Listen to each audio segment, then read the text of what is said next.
السلام علیکم، میں ہوں آپ کا اسٹرالوجر سلیم سمی۔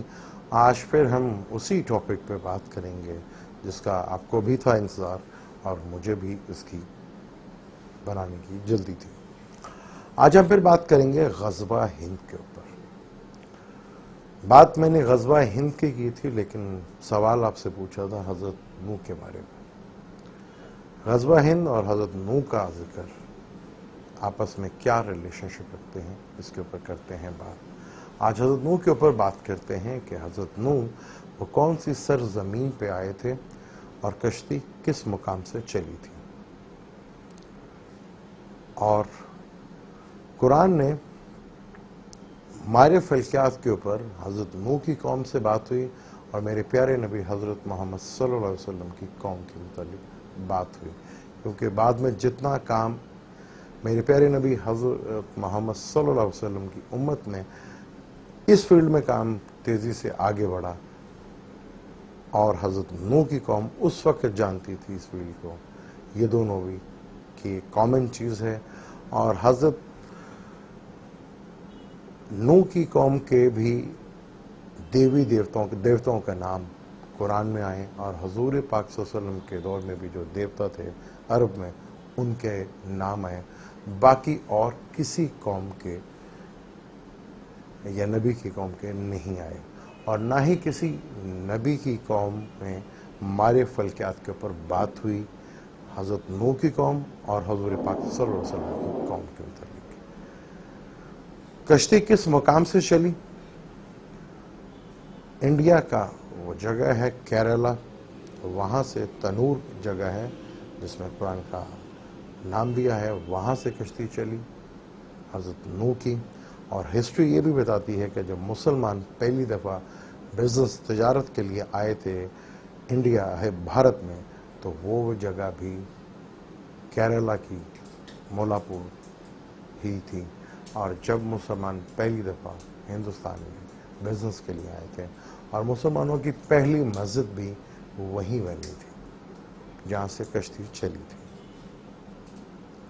مسلمان اس وقت حکمران نہیں تھے، صرف تجارت کے غرض سے آتے تھے ہندوستان اور یعنی کہ بھارت، اور وہی یہ جگہ تھی جہاں سے کشتی نکلی تھی، اور مسلمان کا پہلی دفعہ بھارت میں آنا بزنس پرپس کے لیے اسی جگہ پر، اور بھارت میں پہلی مسجد بننا وہ بھی جگہ یہی تھی جہاں سے کشتی نکلی تھی۔ اب غزوہ ہند میں حضرت نوح کا ذکر کیوں ضروری ہے؟ اس چیز کو سمجھنے کے لیے یہ جو میں نے باتیں کی ہیں شاید آپ کو ہنٹس ملے ہوں گے کہ حضرت نوح بھارت میں آئے تھے، اور بھارت جب ایک بہت بڑا بھارت تھا، بلکہ پوری زمین کو شاید بھارت ہی کہا جا کرتا تھا، کہ ایران سے لے کر انڈونیشیا تک بھارت کہا جاتا تھا۔ اتنا بڑا یہ علاقہ تھا بھارت، جو آج انڈیا خواب دیکھ رہا اکھنڈ بھارت خواب کی۔ یہ وہ ٹائم ہے، یہ وہ کام ہے جب یہ انڈین جو آج اکھنڈ بھارت کا خواب دیکھ رہے ہیں، اور غزوہ ہند کا تعلق حضرت نوح سے کیا ہے، اس سلسلے میں ضروری تھا کہ اس چیز کو سمجھا جائے کہ آنے والی وہ کون سی قوم ہے جو ایمان لا سکتی ہے، کیونکہ ہم امتی ہونے کا دعویٰ تو کرتے ہیں، کیا ہم نے امت ہونے کا حق ادا کیا؟ آج پھر وہ ہمارا حال ہے مسلمانوں کا۔ اب سوڈان میں کیا ہو رہا ہے، اور مصر میں ایک بہت اچھے آدمی محمد مرسی صاحب کو قتل کر دیا گیا یا مار دیا گیا۔ مسلمان کس جگہ ذلیل نہیں ہو رہا؟ کیا یہ غزوہ ہند کریں گے؟ کیا پاکستان میں لوگ اس قابل ہو گئے ہیں؟ کیا ہم ہیں اس قابل؟ کیا ہم نے امت کا مطلب دنیا میں رحمت بن کے آنا، کیا مسلمان آج دنیا کے لیے رحمت ہے؟ یا اللہ تعالیٰ ہماری ریپلیسمنٹ لانے والا ہے؟ ایسٹرالوجی میں جب سیٹرن اور کیپریکارن اور ایکویریس میں ہوگا تو یہ 5 سال کا پیریڈ 2026.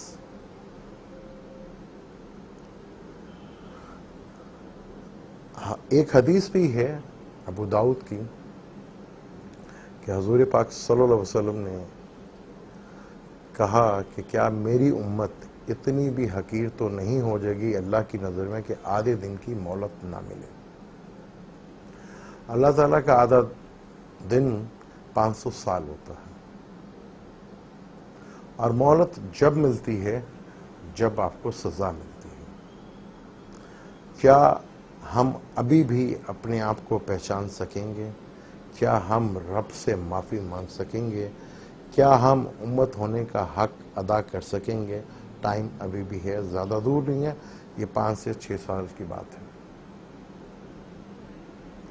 نہیں تو پھر ریپلیسمنٹ آئے گی، کوئی نئی قوم آئے گی اور وہ اسلام قبول کرے گی، اور وہ قوم کون سی ہوگی اس کے اوپر آگے جا کے ڈیٹیل سے بات کرتے ہیں. آپ مجھے دیں اجازت، اللہ حافظ.